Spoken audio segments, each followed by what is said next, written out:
Pemirsa, eskalasi geopolitik antara Iran dan Israel terus memanas. Tensi kian tinggi karena kedua negara terlibat aksi saling serang dengan melibatkan rudal dan pesawat tanpa awak. Di sisi lain, Presiden Amerika Serikat Donald Trump menyebut peluang Amerika dan Rusia bakal terlibat dalam konflik kedua negara terbuka lebar. Untuk membahasnya kita sudah terhubung bersama dengan Ibu Suzy Sri Suparin S. Sudarman, pakar hubungan internasional dari Universitas Indonesia. Selamat sore, Ibu Suzy. Selamat sore, Pak Adit. Baik, Ibu Suzy, ini Trump sebut ada peluang akan terlibat dalam konflik Iran-Israel, termasuk Putin yang disebut bakal menjadi mediator. Bagaimana analisis Anda, Bu? Ya, mungkin karena Putin adalah kawan Trump dan Trump bersahabat dengan Putin, peluang ini terbuka. Kalau tidak, ya mungkin agak sulit ya mempengaruhi Presiden Amerika untuk bisa menerima peran dari Rusia dalam menengahi konflik yang terjadi. Baik. Nah, Trump ini kan juga menyinggung soal nuklirnya Iran dan meminta warga di Teheran ini untuk mengungsi. Apa maksud dari apa yang disampaikan oleh Trump ini? Amerika kan defense policy-nya atau kebijakan pertahanannya itu namanya full spectrum dominance.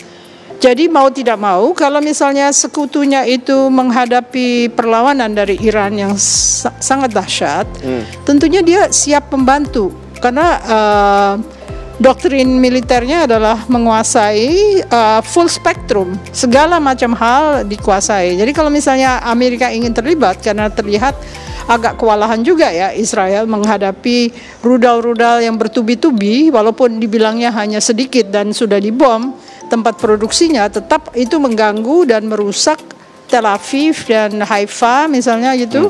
Jadi Amerika Serikat siap gitu ya untuk membantu kawannya, karena pertahanannya juga ikut terlibat, dan Pentagon akan mengirimkan kapal-kapal induknya ke wilayah yang dekat dengan Israel untuk suatu kemungkinan di mana terjadi pertempuran, mereka siap untuk membantu Israel, karena Israel kan jumlah penduduknya sedikit ya. Dibandingkan dengan Iran yang akan dibom habis-habisan, namun penduduknya 90 juta. Jadi kalau sampai mereka tidak kehilangan semangat, itu karena jumlah penduduknya jauh lebih besar dibandingkan Israel. Baik, Israel dengan bantuan Amerika Serikat tidak membuat Iran gentar. Apa sebetulnya yang menjadi alasan kuat Iran ini juga terus melakukan serangan balik ke Israel? Ya, karena gimana ya, kalau Anda diserang dahulu kan Anda harus mengadakan respons ya. Kalau responsnya itu hanya mereka menggantungkan diri kepada rudal yang banyak dan dronesnya kebanyakan sudah dirusak juga, kapal-kapal terbang Iran juga dirusak. Akhirnya mau tidak mau mereka akan menjadi sangat belligerent ya, akan sangat ingin berperang gitu, karena memang terpaksa dilakukan. Karena Israel memang akan menghabisi Iran ya, kurang lebih mereka merasa bahwa mereka akan dihabisi dan disiapkan untuk mengadakan pemberontakan di dalam negeri Iran setelah Iran kehilangan faktor-faktor ekonomi yang akan menunjang rejimnya, yaitu misalnya petroleumnya, pusat-pusat petroleumnya dirusak dan sebagainya. Itu akan melemahkan, dan itu adalah peluang untuk menjalankan regime change yang diinginkan oleh Netanyahu. Baik, ini kan kapal induk dari Amerika Serikat USS Nimitz ini terpantau menuju di kawasan Timur Tengah. Satu kapal penghancur juga dikabarkan bergerak ke arah sana. Artinya ini sebetulnya apa? Apakah tadi seperti yang Bu Suzy sampaikan bahwa ini adalah bentuk perlindungan dari Amerika terhadap Israel?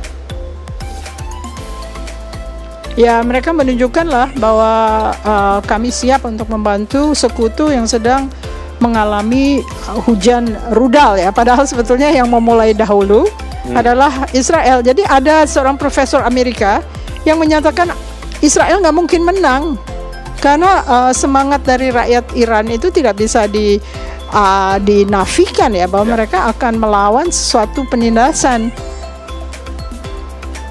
Baik, lalu bagaimana dengan informasi yang Putin ini disebut siap juga untuk memberi bantuan ke Iran bila Amerika melakukan intervensi tadi, intervensi dengan kekuatan militer?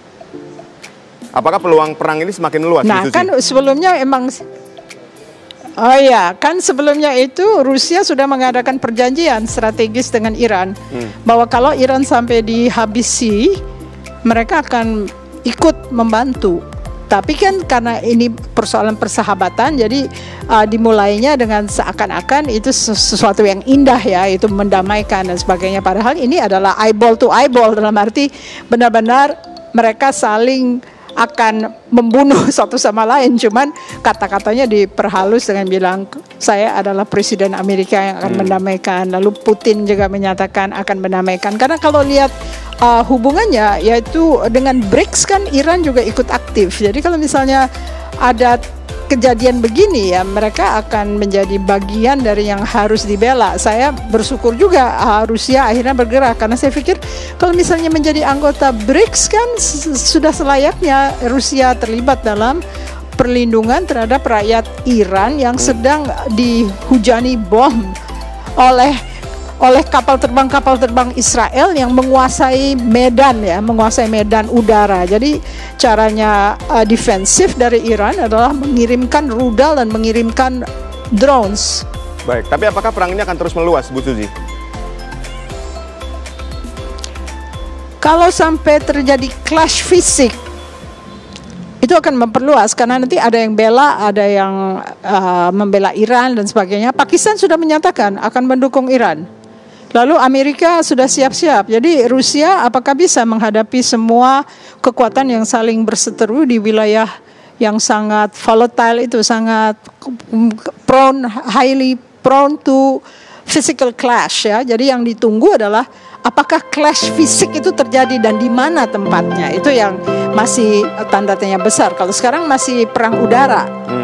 Tapi kalau sudah sampai perang fisik, artinya boots on the ground, itu kita nggak tahu apakah akan terjadi perang kota atau di perbatasan-perbatasan atau bagaimana jadinya. Kalau misalnya datang perang kapal induk Amerika Serikat, ya akan terjadi pelepasan smart bombs ya dari kapal-kapal tersebut ya, bisa Iran hancur-hancuran lah.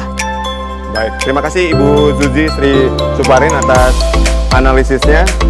Kita masih akan terus mengawasi dan mengamati bagaimana perang antara Iran dan Israel ini berlangsung. Sekali lagi terima kasih, sehat dan sukses selalu untuk Ibu. Terima kasih. Pemirsa, polemik seputar ijazah Presiden ke-7 RI Joko Widodo masih terus bergulir dan tidak tahu ujungnya. Informasi yang akan kami hadirkan sesaat